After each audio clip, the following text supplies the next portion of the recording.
underscore blank underscore blank. Author's note. There are some spoilers referenced in this part, but other than that it is not canon.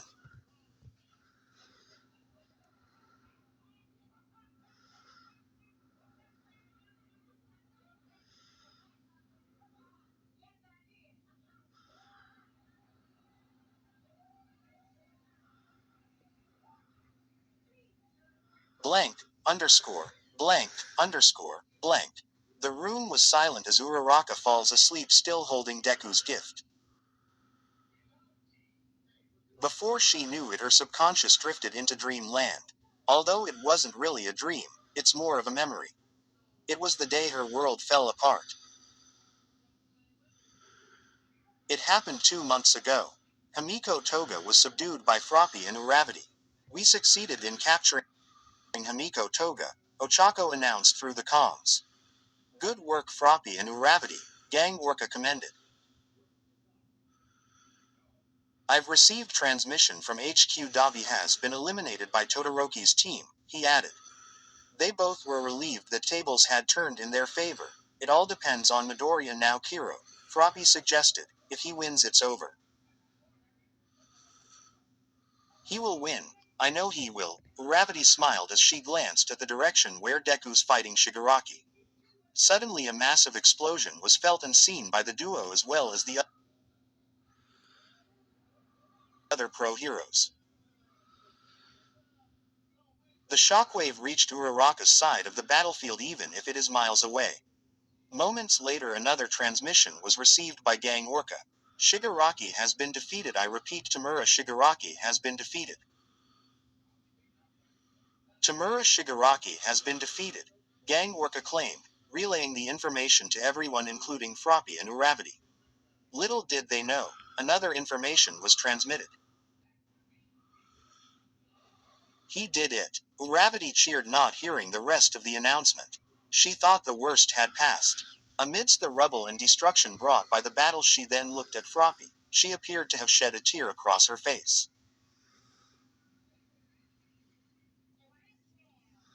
Sue, what's wrong? We won. She added, confused.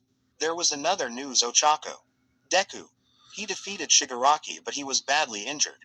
What do you mean, Sue? Where are you going with this? He's not responding, Ochako.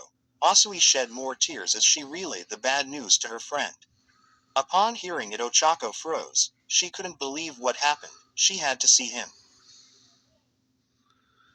She began running towards Gang Orca. Please take us to Deku. Mr. Gang Orca. She held the pro hero in the arm and pleaded with tears running down her face. Orca saw the tears on the young hero's face. He knew why and replied with concern.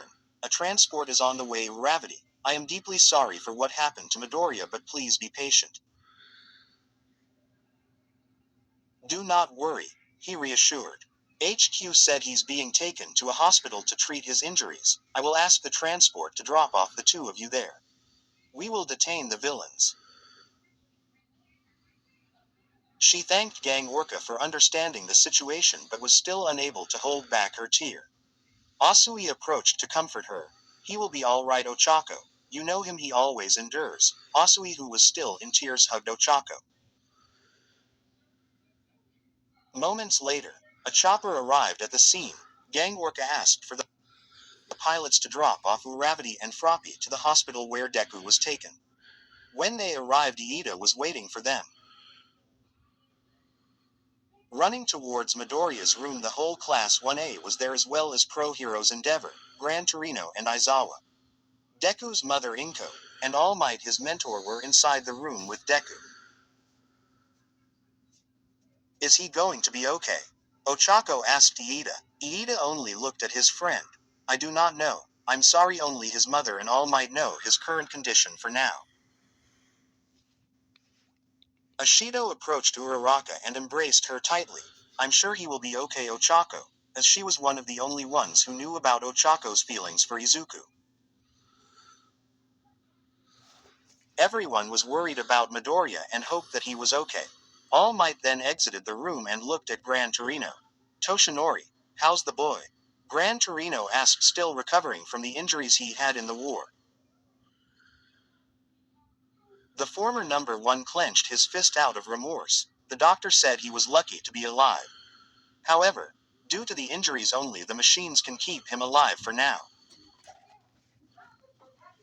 They are not expecting him to wake up soon, All Might added, trying to hold back his tears in front of his peers and his students.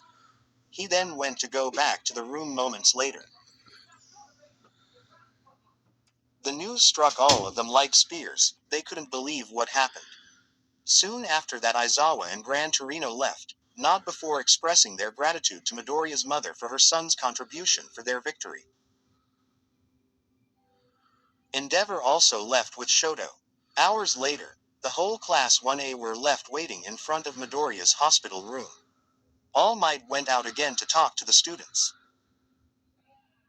Everyone, I appreciate your concern with young Midoriya's current state. However, I know that all of you are tired and are even healing from your own injuries. He said, it might be selfish to say this, but you should go home and rest for now. If anyone wants to visit young Midoriya, you can after you have been well rested. After that, majority of Class 1A left. Sato, Kota and Shoji were the ones who left first. Soon after, Yaoyorozu, Ojiro, Hagakure, Shiro and Tokiyami left as well. That damn nerd, Bakugo muttered, always ending up on a damn hospital bed. He had his own way of expressing his concern. He's waking up soon, I'm sure of it, Kaminari declared. I mean, he's strong. He always gets injured, he can get through it. Yeah, doctors can be wrong sometimes, right? Mineta responded. We shouldn't run out of hope, everyone.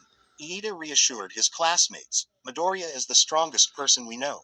Odds of his survival might be against him now, but I believe he won't go down easy.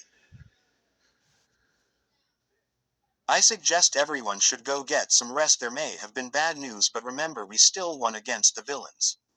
The class representative of 1A declared. We earned it. Midoriya would have wanted us to celebrate. Iida, Jiro, Kaminari, Mineta and Bakugo left after not without saying goodbye. Should we go to Ochako, Sue? Ashido asked. You go ahead, Mina. Sue, I'll stay here for a while. Uraraka responded, still refusing to believe what happened to him. She was extremely worried of the possibilities that she might not be able to see him again. Ribbit, ribbit. I'm not going to leave you here, Ochako. Asui reassured and smiled at her friend slightly.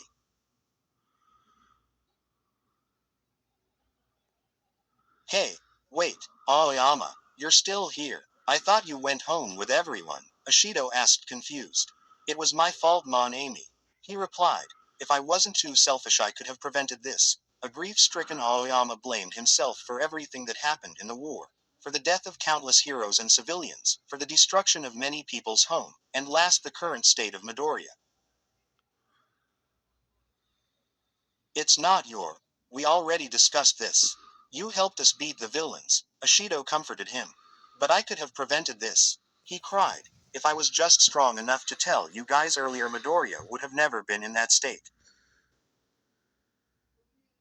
Now he's inside that room fighting for his life. I should have done more, Mon Amy. They couldn't help but feel pity for Aoyama, even though he ultimately had a role in Midoriya's current state. In the end, his past choices were nothing but a mistake brought by his fear of All for One. Almost half an hour later, Ashido convinced Aoyama to return home and rest. She went with him so he won't be alone. Only Uraraka and Asui remained in front of Midoriya's room. They waited almost 8 hours since the battle was concluded.